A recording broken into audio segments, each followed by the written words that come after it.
At the Tower of London, a self-important woman berates the silent guard, mistaking his discipline for weakness.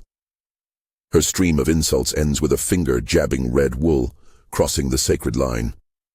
In one thunderous moment, the Afghan war veteran behind that ceremonial uniform unleashes a command that stops time.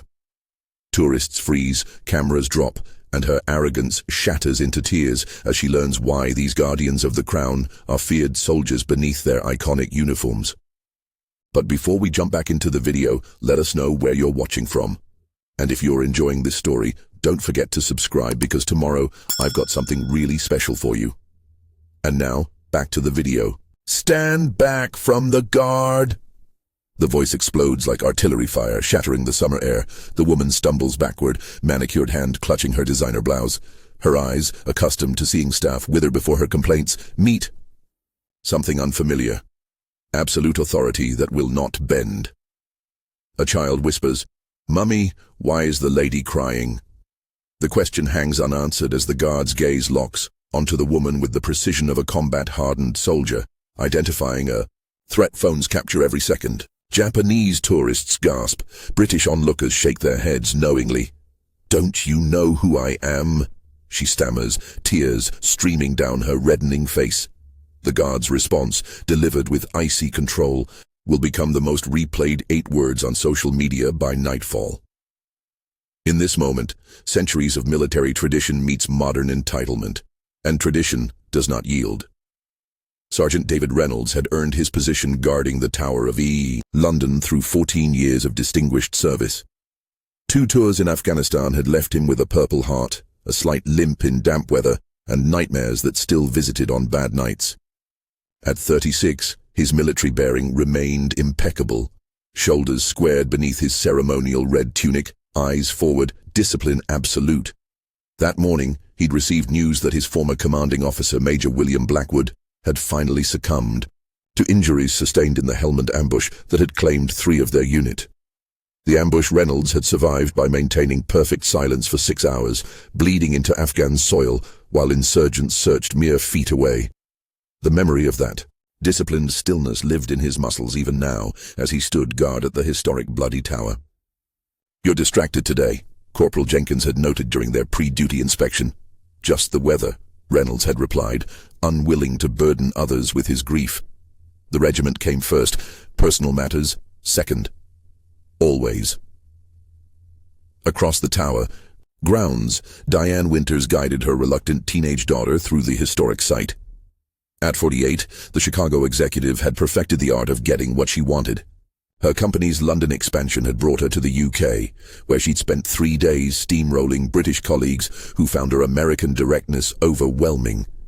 "This is boring," complained Alexis, her 16-year-old daughter, eyes fixed on her phone. "Can't we just have the London Eye?" "This is culture," Diane snapped, "and I paid good money for this private tour." Their guide, Lydia Morris, a Tower historian for 20 years, maintained her professional smile despite Diane's interruptions and dismissive comments about British history. In 2 decades of leading tours, she'd developed a 6th sense for difficult visitors. This American woman radiated entitlement like heat from pavement. "The yeoman warders and guards maintain centuries of tradition," Lydia explained as they approached Reynolds' post. "They're active duty soldiers with distinguished service records." "They just stand there?" Diane asked incredulously. "Seems inefficient." "It's considered a great honor," Lydia continued patiently, "and they undergo rigorous selection." "In America, we have interactive experiences," Diane interrupted. "Not just people playing statue. Among the regular tourists, retired Royal Marine." Sergeant Thomas Clark overheard the comment and frowned. He'd brought his 8-year-old grandson, Peter, to see the guards, continuing a family tradition that stretched back generations. The boy watched Reynolds with undisguised admiration, standing at attention in unconscious imitation. "That lady isn't very nice, Grandpa," Peter whispered. "Some people don't understand respect," Clark replied quietly. As the tour group moved closer, Reynolds maintained his forward gaze, though his peripheral vision, honed by years of threat assessment in combat zones, registered the approaching woman. Her body language, The dismissive hand gestures, the increasing volume of her voice, all signals that raised subtle alarms in his combat-trained mind. "Let's get closer," Diane instructed her daughter, pulling out her phone. "I want to see if they really never move." "Excuse me," Diane called sharply, stepping away from her tour group. "Do you ever get bored just standing there?" Lydia intervened quickly. "Ma'am, please stay with the group. The guards aren't permitted to respond." "That's ridiculous," Diane scoffed. "He's a public servant, isn't he? My taxes probably pay for this little costume show." Tourists nearby shifted uncomfortably. Phones rose, sensing drama. Alexis drifted several steps away, face burning with embarrassment behind her phone screen. "Mom, please," she whispered. "Let's just go." Diane ignored her, moving closer to Reynolds. "Hello? Anyone home?" She waved a hand near his face. "This is why American tourism is superior. Our staff actually acknowledges customers." Reynolds remained perfectly still, his training holding firm despite the provocation. Behind his impassive expression, he recited the guard's mantra. "For crown and country, for crown and country." "Ma'am," Lydia said firmly, "the guards are active duty soldiers with combat experience. This position is ceremonial but essential. Please rejoin our tour." "Combat experience?" Diane laughed dismissively. "Standing here playing dress-up? I doubt it." From the crowd, Thomas Clark stepped forward. "The woman's right. These men are soldiers," he said, his voice carrying the weight of experience. "Show some respect." "Mind your own business," Diane snapped. "I paid for this experience." Clark's face hardened. "Respect isn't something you purchase, madam." "Whatever." Diane rolled her eyes. Turning back to Reynolds, her frustration mounted at his continued stillness. "This is absurd. In Chicago, this would never happen." Something in her, perhaps the stress of the London negotiations, perhaps a lifetime of unchallenged entitlement, pushed her past reason. She stepped forward, crossing the subtle line marked on the stones. "I'm talking to you," she demanded, her finger jabbing forward to punctuate her words. The tip of her manicured nail made contact with the red wool of Reynolds' uniform. Time seemed to freeze. Every nearby tourist held their breath. Lydia's hand flew to her mouth. Clark instinctively pulled his grandson closer. For a millisecond, Reynolds' mind flashed to Afghanistan, to the moment an insurgent had breached their perimeter, to the split-second decision that had saved his unit. His parade ground voice exploded through the tower grounds with a command that had once cut through the chaos of combat. "Stand back from the guard." The sound reverberated off ancient stones, silencing everything. Even the London traffic beyond the walls seemed to pause. Diane stumbled backward, the color draining from her face. Diane's hand flew to her chest, her superior expression crumbling into shock. For perhaps the first time in decades, she found herself utterly speechless. "Step back behind the line immediately," Reynolds continued, his voice controlled, yet thunderous. His eyes, previously fixed, forward, now locked directly onto Diane with the intensity of a combat soldier identifying a threat. I was just," Diane stammered, tears welling unexpectedly in her eyes. "You have touched a guard on duty. This is a security violation," Reynolds stated with military precision. "Tower security has been notified." As if summoned by his words, two uniformed security officers approached quickly. Tourists formed a circle, phones recording every moment of Diane's humiliation. "Don't you know who I am?" she managed finally, tears now streaming down her face. "I'm a senior executive at Winters Global. I have meetings with your government officials tomorrow." Reynolds' expression remained impassive. "I don't care if you're the Queen's cousin. You do not touch the guard, ever." In the security office, Diane sat rigidly, her designer outfit and carefully maintained appearance at odds with her red-rimmed eyes. The security supervisor reviewed the incident footage. "Mrs. Winters, touching a guard is a serious offense. These are combat soldiers with specific security protocols." "It was just his uniform," she protested weakly. "I barely touched it." "That uniform represents the crown," the supervisor explained. "Sergeant Reynolds is a decorated Afghanistan veteran. Your action could have been perceived as a threat." The word threat hung in the air. Diane's mind flashed to corporate negotiations. How many people had felt threatened by her aggressive tactics? How many had she reduced to tears with her cutting remarks? Outside, Alexis waited miserably, texting her father back in Chicago. Mom's in trouble. Again. She made a guard yell at her, and now security is involved. The reply came quickly. Of course she did. Is she filming it for her complaints blog? Alexis sighed. Her mother's social media was filled with customer service failures and public call-outs of businesses that hadn't met her exacting standards.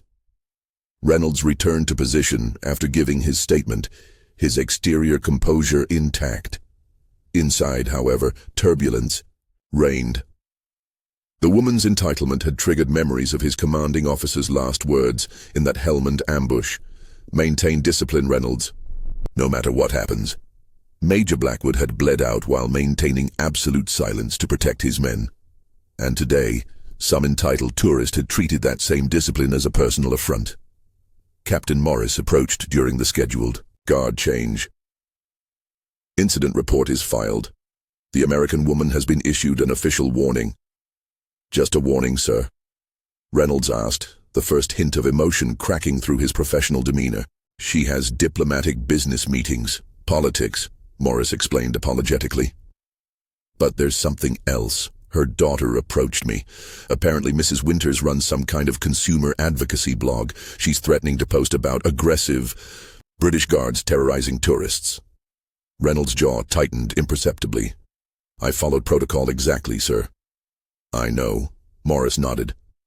But her post could go viral with the wrong editing. The social media team is concerned. It's gone viral, but not how she intended, Captain Morris announced, placing his tablet on Reynolds' kitchen table that evening. Someone else posted their video first. Reynolds watched the footage with growing disbelief. The clip showed the entire incident from an angle that perfectly captured Diane's aggressive posture, her finger jabbing his uniform, and his controlled response. The caption read, entitled American Learns Why You Don't Touch Queen's Guards. His response was, perfect. 3 million views in 4 hours. The public's on your side, Morris continued, but there's a complication. He swiped to another screen, Diane Winters' corporate profile. She's not just any businesswoman. Her company is negotiating a major defense supply contract with the Ministry of Defense. They've requested we handle this quietly to avoid diplomatic friction. Reynolds' expression hardened. She assaulted a guard on duty, sir. I know. Morris sighed. That's why I'm here off the record. The official request is for you to issue a statement softening your response, saying it was perhaps stronger than intended due to recent stress or something similar. Apologize for doing my duty correctly? Reynolds' voice carried dangerous quietness. Politics, Morris said simply. In her luxury hotel suite, Diane stared at her phone in horror. Her carefully edited version of events, posted to her consumer advocate blog with the headline, British Guard Terrorizes American Tourist, was being overwhelmed by thousands of negative comments. Worse, the other video showing the full incident had been shared by celebrities and military accounts with millions of followers. Her phone rang, the third call from her company's PR director. Diane, we need you to issue a full apology immediately, the director said without preamble. The mod contract negotiations are being affected. The minister himself has expressed concern. I was the victim here, Diane protested. The videos clearly show otherwise, came the cold reply. Fix this, or the board will reconsider your position leading the European expansion. As she hung up, a notification appeared. Her teenage daughter had shared the viral video with a single comment. This is my mom. I was there. She was wrong. Diane gasped, feeling truly betrayed for the first time. Thomas Clark, the retired Royal Marine, sat in his modest London flat, watching his own phone explode with notifications. His grandson had recorded the confrontation, and Thomas had shared it with a few military friends. Now, it had spread far beyond his small circle. The most surprising message came from the Tower of London's official administrative office. Would Mr. Clark be willing to share his military perspective on the incident for an official statement? Suddenly, a retired sergeant's voice had unexpected value in a controversy reaching the highest levels of government. Reynolds knelt beside Major Blackwood's fresh grave, the morning dew soaking through his civilian trousers. The funeral had been small but dignified. Exactly as the major would have wanted. They want me to apologize for maintaining standards, he said quietly to the headstone, for honoring what you taught us. His phone buzzed with a message from Captain Morris. Minister's office called again. Pressure increasing. Decision needed. By end of day. Reynolds pocketed the phone without responding. His mind drifted to Afghanistan, to the moment when maintaining absolute discipline had saved lives. Blackwood's final order played in his memory. Standards don't bend, Reynolds, even when it would be easier if they did. Diane sat across from her daughter in their hotel restaurant, the tension between them palpable. Why would you publicly humiliate me like that? She demanded, keeping her voice low. Alexis finally looked up from her phone. You want to know about humiliation? Try watching your mom make a scene in another country. Try being Karen's daughter in every city we visit. I was defending consumer rights. You were bullying a war veteran because he wouldn't break rules for you, Alexis retorted. I found his service record online. He was shot twice saving his unit in Afghanistan. The information landed like a physical blow. Diane's carefully constructed narrative crumbled further. My post got 70,000 likes, Alexis continued quietly. People are thanking me for telling the truth. Do you know how sad that is? That people are grateful someone finally stood up to you? Before Diane could respond, her phone rang, the company CEO himself. At the tower, an unprecedented crowd had gathered, many wearing military veteran insignia or carrying supportive signs. Social media had transformed the incident into a symbol of something larger. Respect for tradition, proper behavior, the treatment of veterans. Reynolds' fellow guards maintained their stoic expressions, though their subtle nods as he took his position communicated volumes. Captain Morris approached. During the authorized break, the minister's office called again. The American company's board has removed Mrs. Winters from the negotiations. They're sending a replacement. A weight lifted from Reynolds' shoulders, quickly replaced by concern. Will there be repercussions? For their regiment, sir. Quite the opposite, Morris replied, allowing a rare smile. The palace has taken notice. They're not pleased with how the ministry handled this. There's talk of a formal commendation for following protocol under pressure. As they spoke, a tower security officer approached urgently.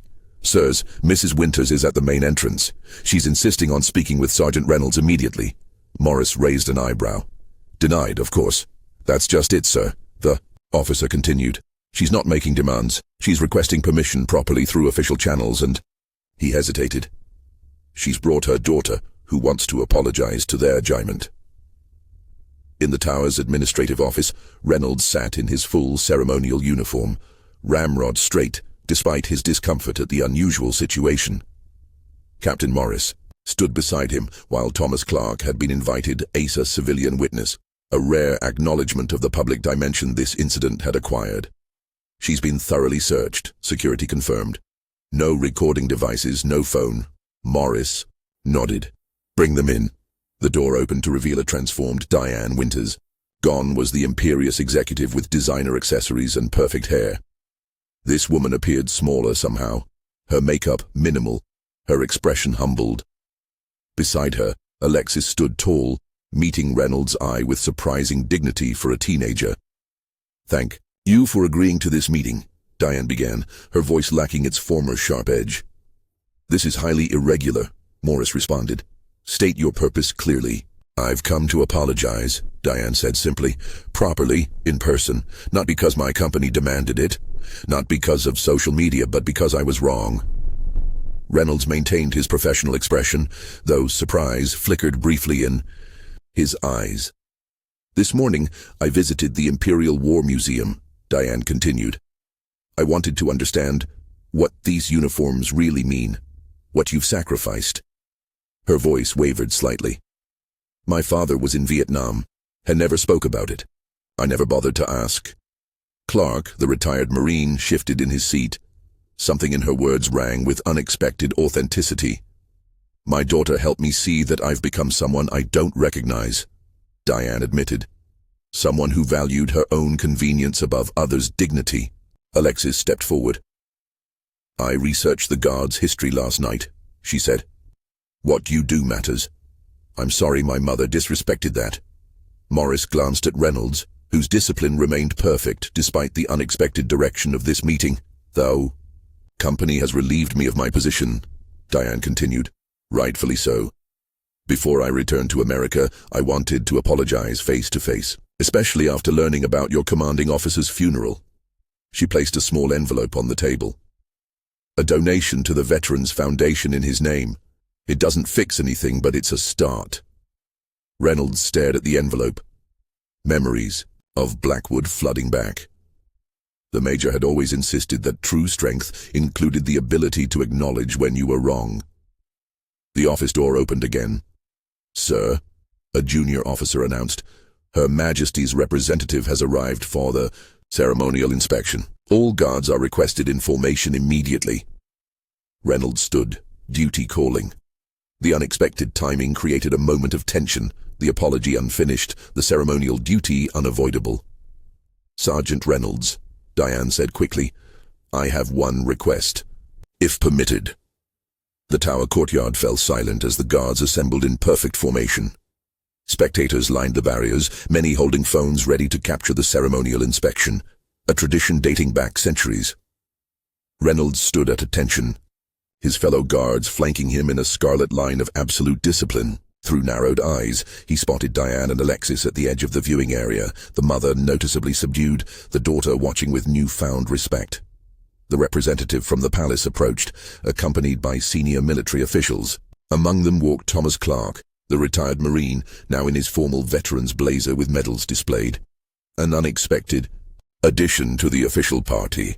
Guards of the tower, Her Majesty sends her compliments, announced the representative, his voice carrying across the courtyard. Recent events have drawn attention to the standards maintained by this regiment. Ripple of anticipation moved through the crowd. Many spectators recognized Reynolds from the viral video, whispers confirming his identity. Sergeant David Reynolds stepped forward.